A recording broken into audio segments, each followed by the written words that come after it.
Feliz sábado, amada familia de Dios. Les saluda el pastor Arnaldo Cruz. Qué privilegio para mí en este día poder encontrarme con ustedes, aunque sea virtualmente. Alabamos al Dios Todopoderoso por la tecnología, porque podemos unirnos nosotros desde aquí, desde Miami, y ustedes en California y en diferentes partes de aquí de Norteamérica que están conectados con nosotros y del mundo a este programa especial. Agradezco a la conferencia por pensar en nosotros para invitarnos a esta linda semana, y también al pastor Cristian de Jesús y a todos los pastores de la conferencia que nos han tomado en cuenta para este programa especial y que esperamos que sea de bendición. Vamos en este momento a orar allí donde estás, frente a tu computadora, a tu teléfono celular, a tu televisor, y a pedirle al Dios Todopoderoso que al abrir su palabra podamos encontrar bendición, esperanza, pero más que todo vida en Cristo Jesús. Oramos. Querido Dios y Padre amado, te damos muchas gracias en esta mañana por darnos la oportunidad de abrir tu palabra. Gracias, Señor, porque tú no solamente escuchas nuestras oraciones, sino también que la contestas. Mucha gente abre el libro sagrado junto conmigo en este momento, pidiéndote respuestas, pidiéndote una oportunidad, pidiéndote una transformación para su vida, pidiéndote esperanza en medio de su crisis, soluciones en medio de sus problemas. Que hoy tu palabra pueda ser una realidad en sus vidas, y que al cerrar la Biblia nuevamente, al terminar esta transmisión, podamos decir: hay gozo, hay esperanza, hay vida, hay poder y hay milagros solamente en Cristo Jesús. Abrimos tu palabra, Dios eterno, en el nombre de Jesús. Amén y amén.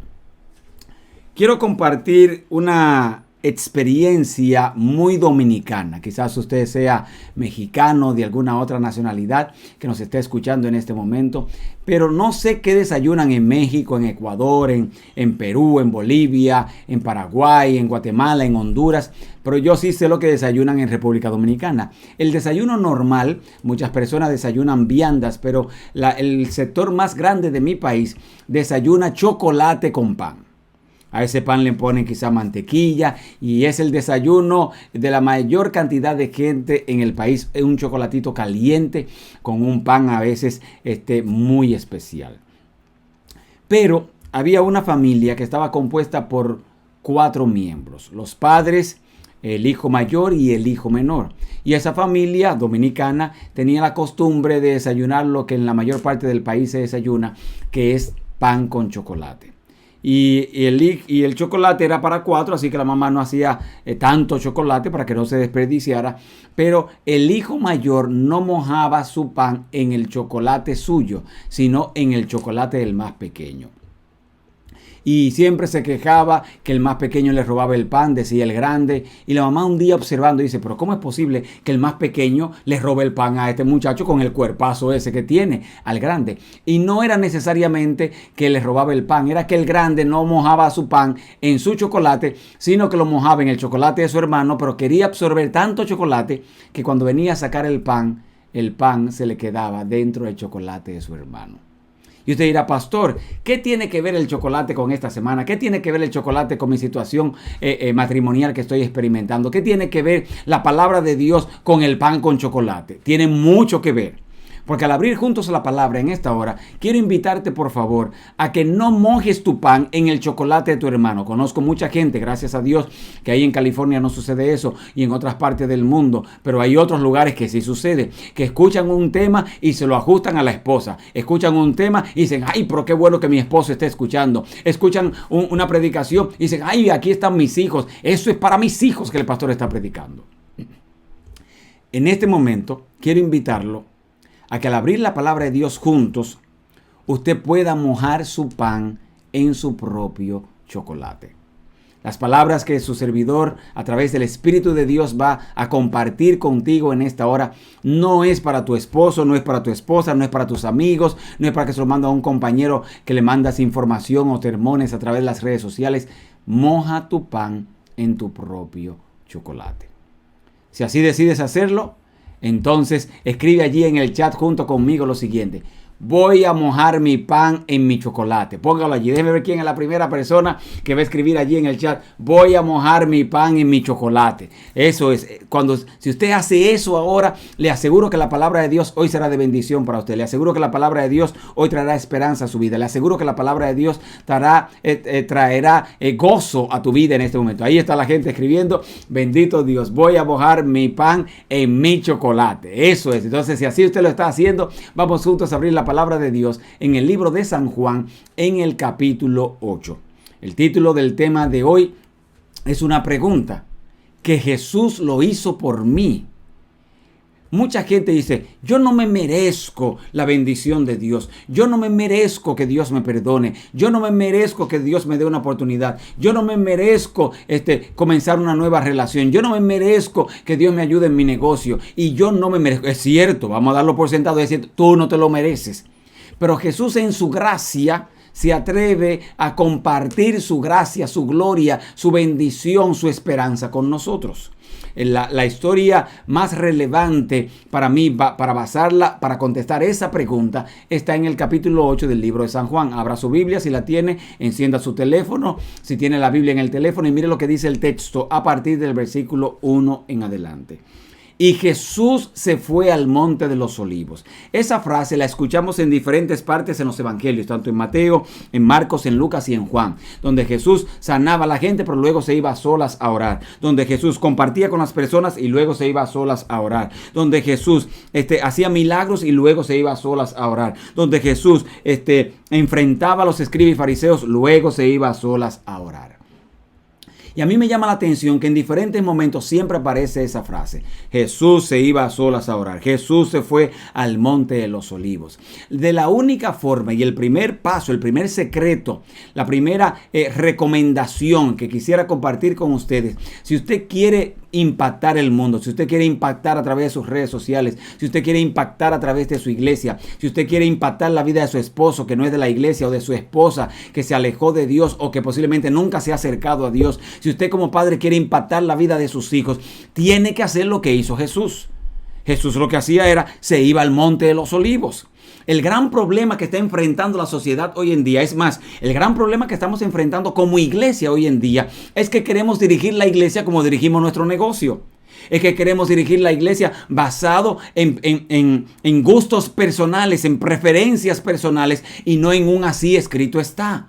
Por eso tenemos el problema con la música en la iglesia. Por eso tenemos el problema en el liderazgo de la iglesia. Por eso tenemos el problema en el aspecto moral de la iglesia. Por eso tenemos problemas con la vestimenta en la iglesia, con el uso de prendas en la iglesia. Por eso tenemos problemas con la forma de adorar en la iglesia. Por eso tenemos problemas con el orden del programa de la iglesia. Porque todo el mundo quiere usar su orden, la forma que me enseñaron en mi país, la forma que yo creo que es la correcta, y ya no le preguntan a Dios. ¿Cuándo es que nosotros vamos a subir al monte a preguntarle a Dios cómo se crían hijos adolescentes en este país? ¿Cuándo fue la última vez que le preguntamos a Dios cómo devolverle el romanticismo a este matrimonio que se está cayendo en pedazos?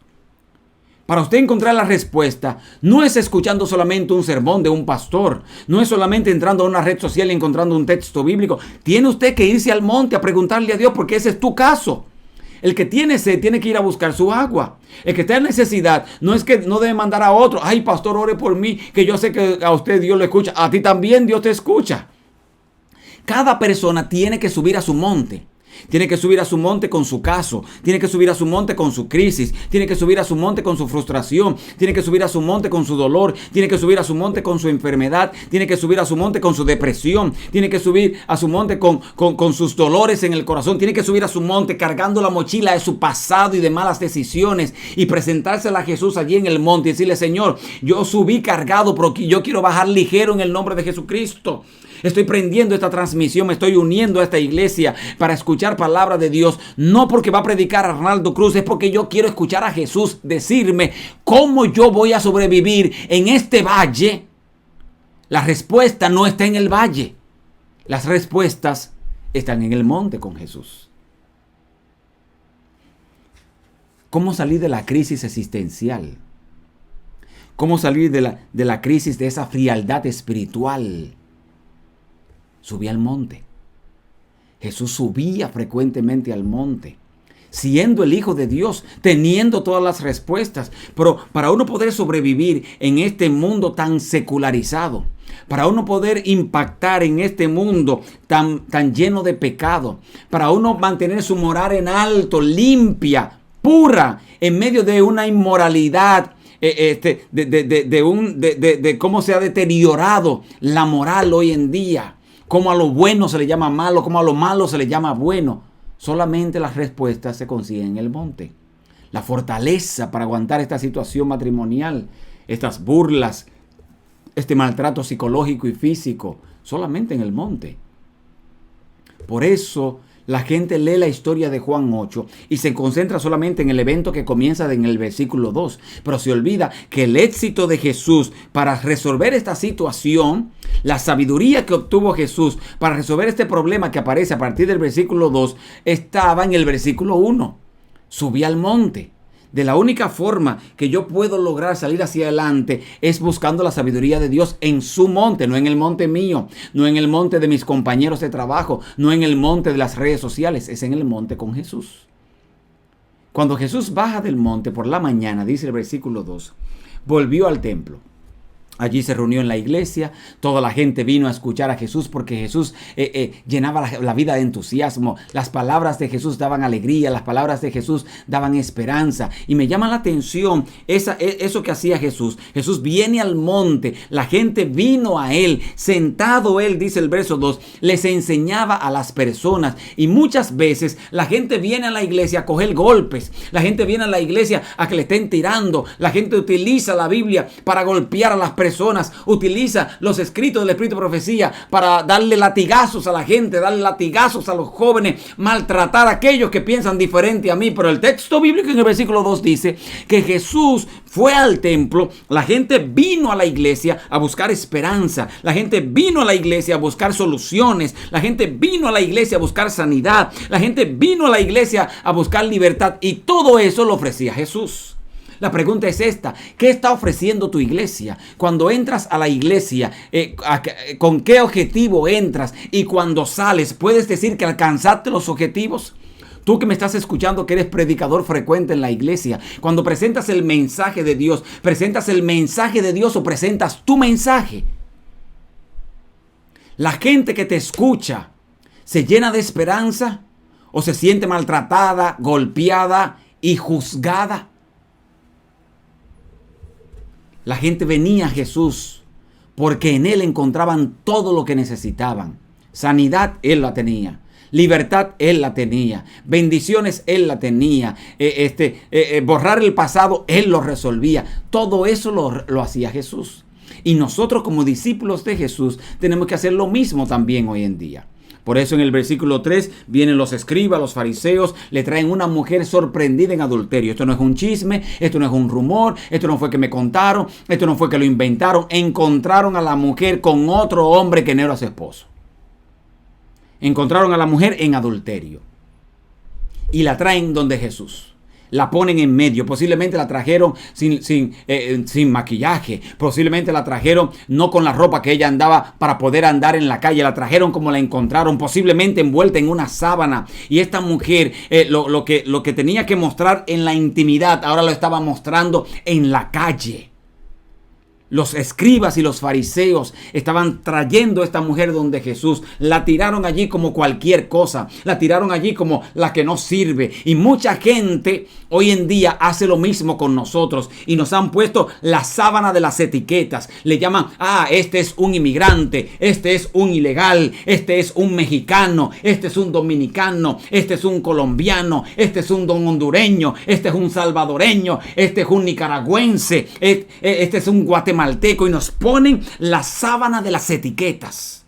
O posiblemente ya no tiene nada que ver con la nacionalidad. Dicen, no, este es el pecador, este es el adúltero, este es el borrachón, este es el drogadicto, este es el que fuma, este es el que bebe café, este es el que le habla feo a su esposa, este es el que abusa de sus padres como hijo, este es la que salió embarazada a destiempo. Siempre nos ponen la sábana de las etiquetas. Y así indigna traen a aquella mujer. y se la traen, se la tiran a Jesús. El texto bíblico dice se la ponen en el medio, pero en el original no está diciendo se la ponen en el medio, se la tiran como diciendo, aquí está esta. ¿Alguna vez te han dicho esa frase? Este es mi marido, esta es mi mujer. Esa frase, esa palabra, tiene una connotación despectiva. Este es el pastor que nos mandaron.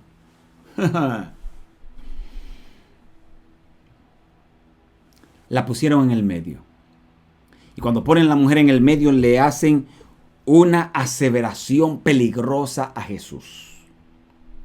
Lo primero que le dicen a Jesús, y tenga cuidado con eso, porque el enemigo sigue usando eso hoy en día, le dicen a Jesús allí en el versículo 4, Maestro, como diciendo, tú tienes la respuesta, como diciendo, tú sabes o tienes la solución a esta situación. Maestro, tú que dices que eres el sabio, tú que dices que tienes todas las respuestas, maestro, cuídese con ese maestro, cuídese de los aplausos. Aquí el único que firma autógrafos es el Espíritu de Dios. Tenga cuidado como líder religioso de que la gente lo esté, ay, qué lindo tú cantas, ay, qué bien diriges ese departamento, ay, ojalá y te dejen ahí para siempre, porque sin ti la iglesia se va a caer. Familia, permítame darle esta agradable noticia. Con usted o sin usted, esta iglesia sigue en pie para siempre, porque esta iglesia no es del pastor, esta iglesia no es del tesorero, esta iglesia no es del primer anciano, esta iglesia no es del director o la directora de jóvenes, esta iglesia no es del director de escuela sabática, esta iglesia es de Jesucristo.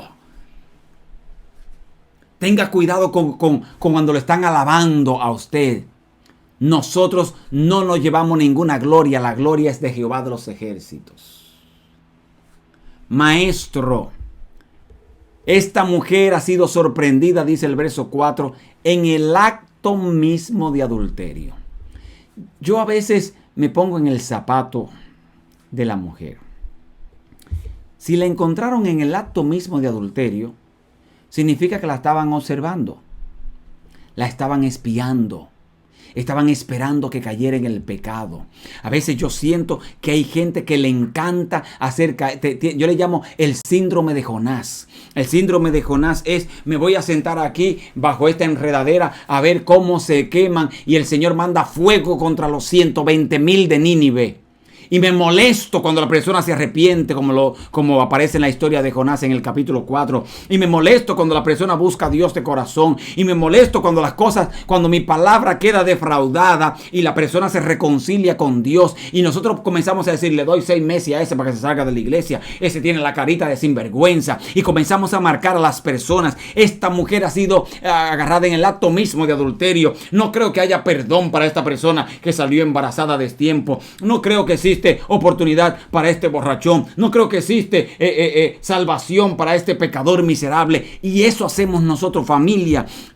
Dios me ha dado el privilegio de viajar por tantas partes en el mundo y veo tantos milagros que hace Jesús. Borrachones restaurados, dueños de punto de droga salvados por Jesús, gangas que se han encontrado en evangelismo, en campañas de evangelismo que yo he estado presentando y fueron allí al centro de evangelismo para matarse entre ellos y se encontraron con Jesús y vienen a la plataforma trayendo los machetes con los que se iban a matar porque se encontraron con el Dios de la salvación.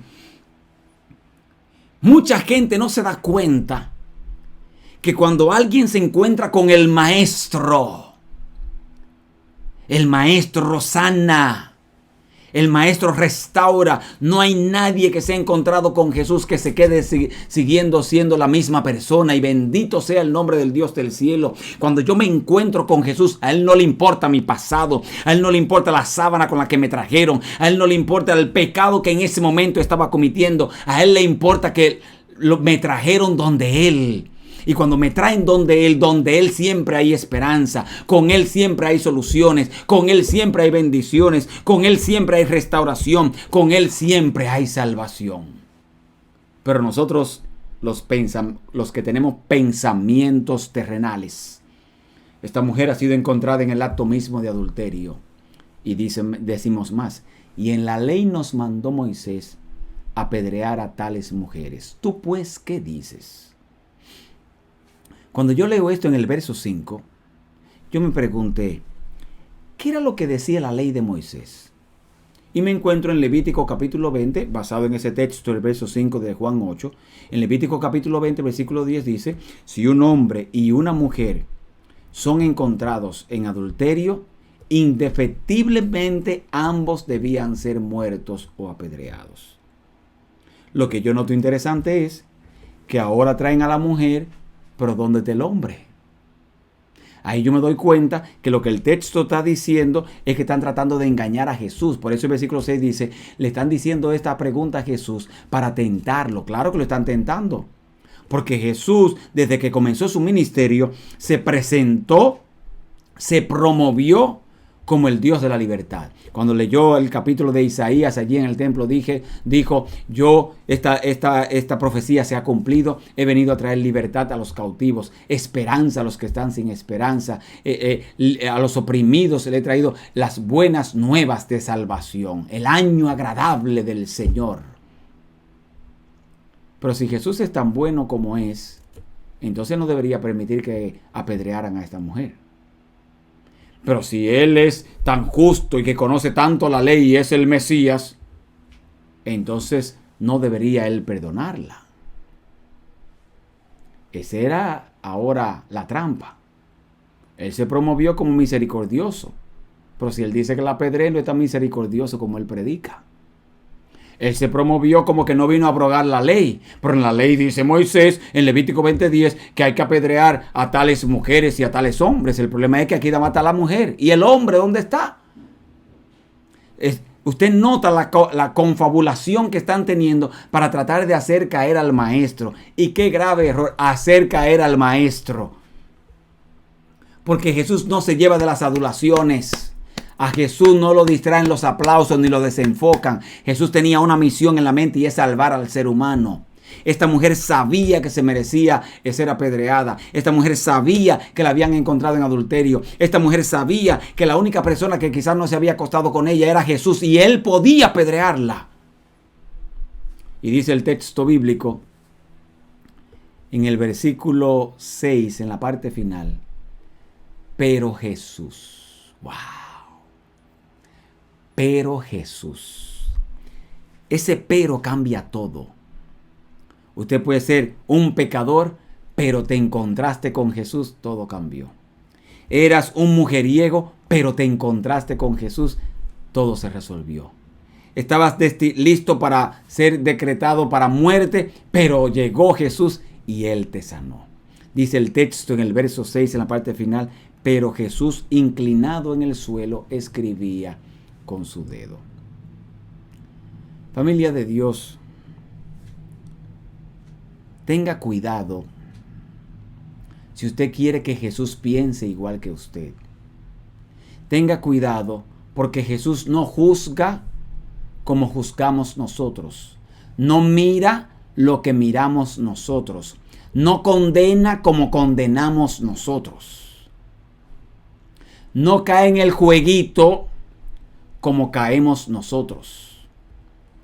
No cae en esa agenda demoníaca. Ay, ese pastor no me gusta. Vamos a hacer un grupito para irnos en complot contra ese pastor. Vamos a hacer un grupito en la iglesia. Porque no, vamos a hacer el grupito de los vegetarianos, el grupito de los veganos, el grupito de los carnívoros, el grupito de los que comen crudo. Y hemos basado la iglesia en grupitos. Ese no es la iglesia de Jesús. Escúcheme, familia, lamentablemente tengo que decirle eso.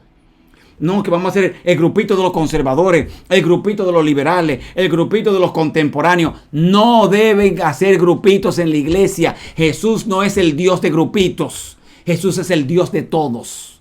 Cuando la iglesia comience a pensar como Jesús, una de las grandes motivaciones constantes que siempre daba el apóstol Pablo, una de las oraciones que siempre le daba el apóstol Pablo, Señor, ojalá que ellos un día tengan la mente de Cristo. Porque la mente de Cristo cambia todo.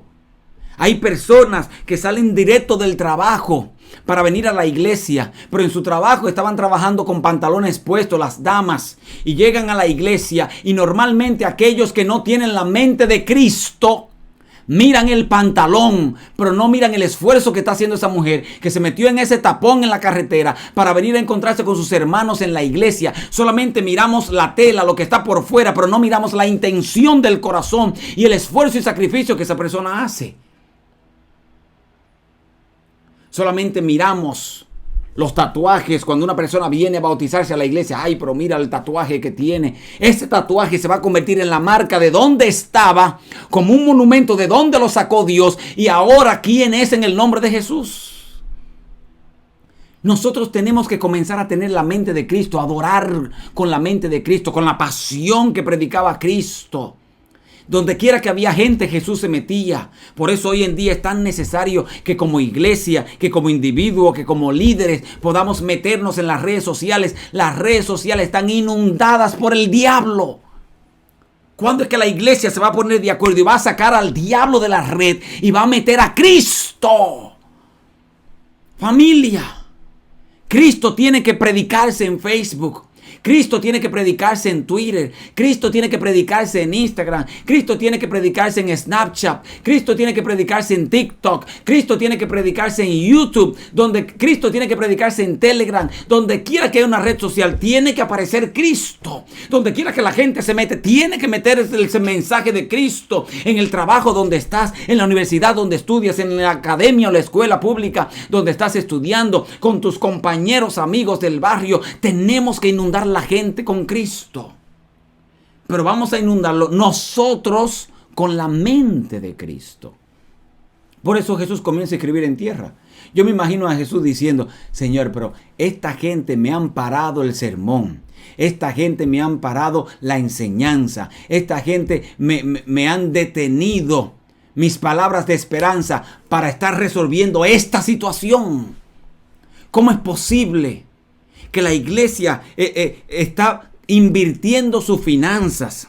La iglesia está invirtiendo su tiempo, su liderazgo en resolviéndole chismes, críticas, situaciones, crisis en la iglesia, y no estamos invirtiendo toda esa energía para predicar a Cristo. Para predicarle a Cristo a las prostitutas, para predicarle a Cristo a las lesbianas, para predicarle a Cristo a los homosexuales, para predicarle a Cristo a los transgéneros, para predicarle a Cristo a los borrachones, para predicarle a Cristo a los dueños de punto de droga, para predicarle a Cristo a los consumidores de droga, para predicarle a Cristo a aquellos que han intentado quitarse la vida, para predicar a Cristo en los hospitales, para traer comida y dársela gratis a la gente, a la comunidad, y que sepan que Cristo no solamente da comida, que Cristo da esperanza. Y ellos siguen insistiendo: Señor, nos sigue escribiendo, dice el versículo 7. Y como insistieron en preguntarle, Jesús se enderezó y dijo: el que de vosotros que me esté escuchando de California, el que de vosotros que me esté escuchando de Boston, el que de vosotros que me esté escuchando de New York, el que de vosotros que me esté escuchando de Pensilvania, el que de vosotros que me esté escuchando de Miami, el que de vosotros que me esté escuchando de Massachusetts, el que de vosotros que me esté escuchando de Washington State o de Washington DC, el que de vosotros que me esté escuchando en Alaska, que me esté escuchando en Centroamérica, en Interamérica, en el Caribe, en Suramérica, en Europa, en Asia, en África. El que de vosotros esté sin pecado, agarre la piedra y tire. Tire. Porque es muy fácil juzgar a otro porque peca diferente a mí. Pero aquí estamos todos metidos en el combo. Si fuera por pecado, debieron apedrearse entre ellos mismos. Y el Señor dijo: está bien. Aquí el que se crea santo, agarre y tire. ¿Por qué nadie tiró? Y comenzó a irse desde el más pequeño hasta el más grande.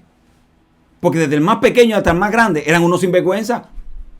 Porque desde el más pequeño hasta el más grande eran unos pecadores. Es cierto que estaban en el liderazgo de la iglesia. Es cierto que conocían mucho de profecía. Es cierto que conocían mucho de textos bíblicos. Es cierto que predicaban la doctrina de la iglesia. Pero ¿de qué te sirve todo eso si tú no tienes a Cristo? Si no tienes la mente de Cristo. Y andas siempre buscando un pecador. Y andas siempre buscando a alguien a quien condenar. Y andas siempre buscando a alguien a quien dañar. En vez de buscar a alguien a quien salvar. ¿Cuándo fue la última vez que reunimos a los jóvenes de la iglesia y le compramos pizza o lo que sea, hasta helado, y le dijimos a ellos: estamos orando por ustedes? Queremos que sepan que su iglesia está orando por... Sabemos que es difícil ser joven hoy en día. Sabemos que es difícil poder aguantar el bullying en la escuela, pero queremos decirles, jóvenes, nosotros creemos en ustedes por encima del pantalón lleno de agua, que parece como que tienen aguacate, que le está cayendo y lo va a dejar en cuera en algún momento, por encima de la pelada que tiene, por encima de la forma de no participar en la iglesia, de la forma de vestir. Queremos decirles, nosotros estamos orando por ustedes. ¿Cuándo fue que la iglesia hizo eso la última vez? Pero para condenarlo, oh muchacho, lo traemos y lo ponemos en el medio. ¿Cuándo fue la última vez que los líderes de la iglesia comenzamos a orar, a visitar, a llamar y a animar a los matrimonios que están pasando por crisis? Porque sabemos cuáles son.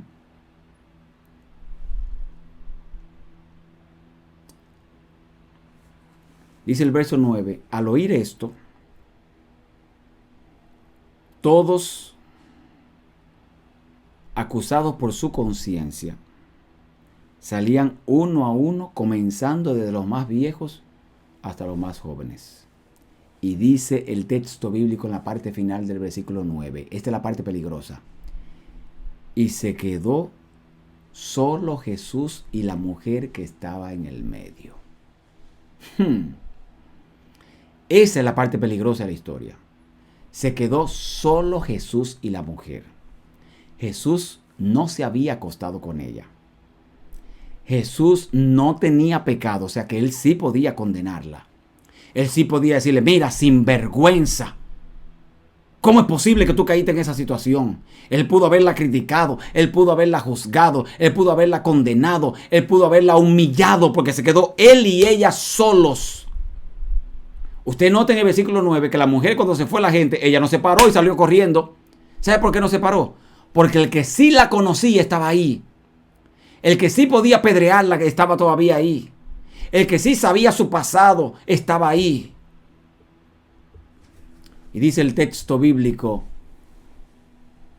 Jesús hizo esta pregunta. Mujer, ¿dónde están los que te acusan? ¿Ninguno te condenó? Yo me río de esa pregunta que hace Jesús como diciendo, ¿y por qué se habrán ido? Claro, ¿quién quiere que le saquen los trapitos al sol?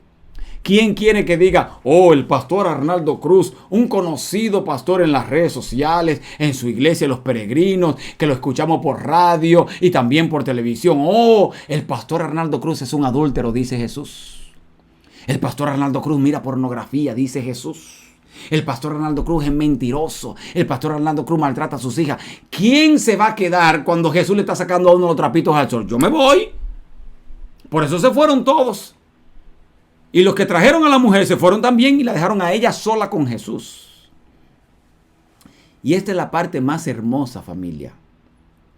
Cuando alguien venga a tu iglesia, si la iglesia tiene la mente de Cristo, esa persona se va a llevar no solamente la mejor impresión de la iglesia, se va a llevar salvación de la iglesia. A nuestra iglesia Los Peregrinos llegó una pareja de esposos. Y esa pareja de esposos, en los años 80, cuando vino el éxodo de los cubanos aquí al sur de la Florida, Miami, vino ese hombre llamado Ramón y su esposa. Y él dijo, yo vine aquí a hacer dinero. Puso puntos de droga, a meterse a distribuir droga y se hizo muy conocido aquí en el sur de la Florida en los años 80. El hombre tenía de todo, vehículos, casa, todo. Lo agarraron preso. Le iban a dar una condena larguísima.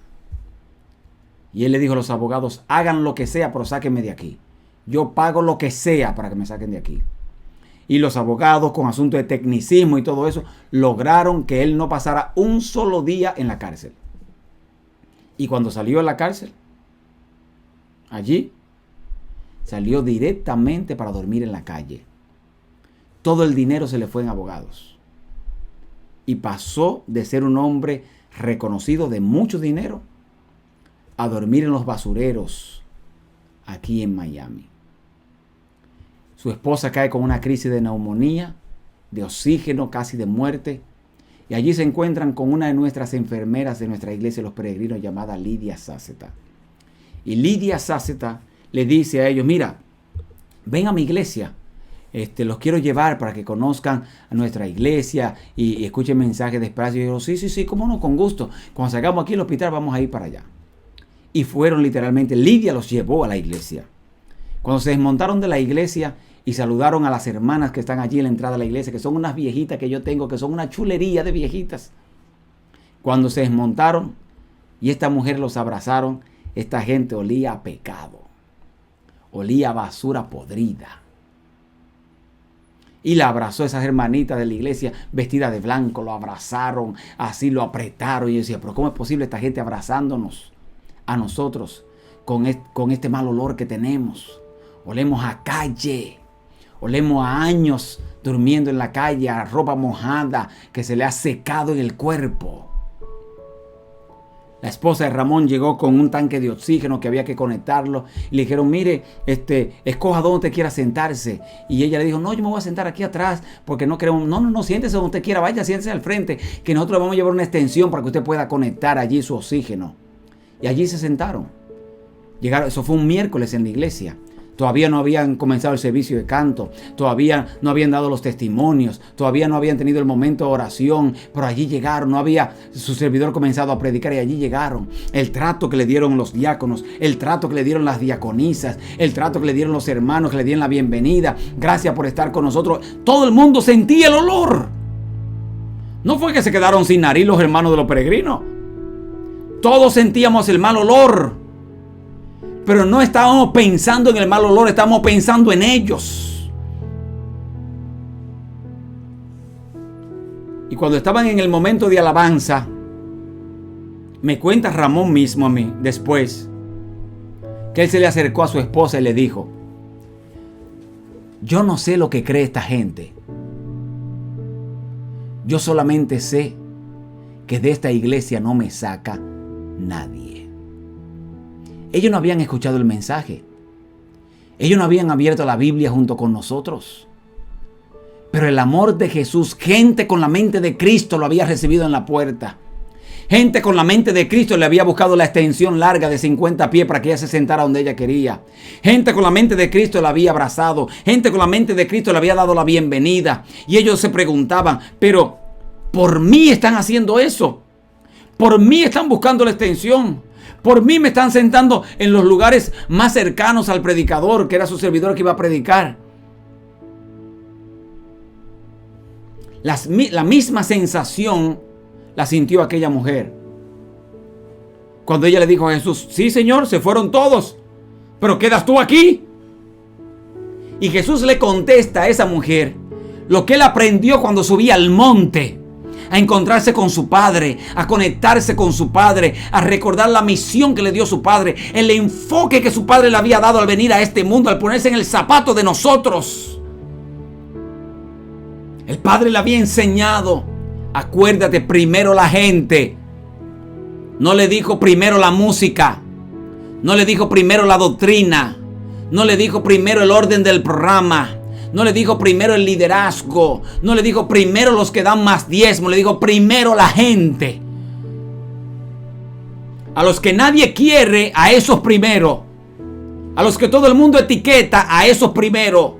De los que todo el mundo se burla, a esos primero. A los que todo el mundo juzga y condena y critica, a esos primero.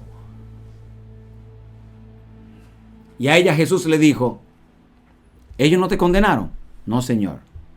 Él le dijo, ven acá. Yo me imagino a Jesús inclinándose con ella en el suelo y diciéndole, mirándola frente a frente a la cara. Levantó su rostro que estaba tragando el polvo del suelo y le dijo, ni yo te condeno. Yo me imagino que la mujer se hizo la misma pregunta. Fue por mí. Por mí te escribiste en tierra. Por mí detuviste tu sermón. Por mí te inclinaste. Por mí pasaste por alto la ley de Moisés y no me apedreaste. Por mí. Y Jesús la miró a los ojos y le dijo, sí, por ti. Ni yo te condeno. Lo que Jesús está diciendo es, Yo que puedo, no te voy a condenar. Tú que te lo mereces, no te voy a condenar. Yo voy a asumir las piedras por ti. Yo alabo tanto a Dios por esa historia de Juan 8. Yo alabo tanto a Dios por esa historia de Juan 8, porque yo me pongo, quito a la mujer y me pongo yo. Quito a la mujer y pongo a mi esposa.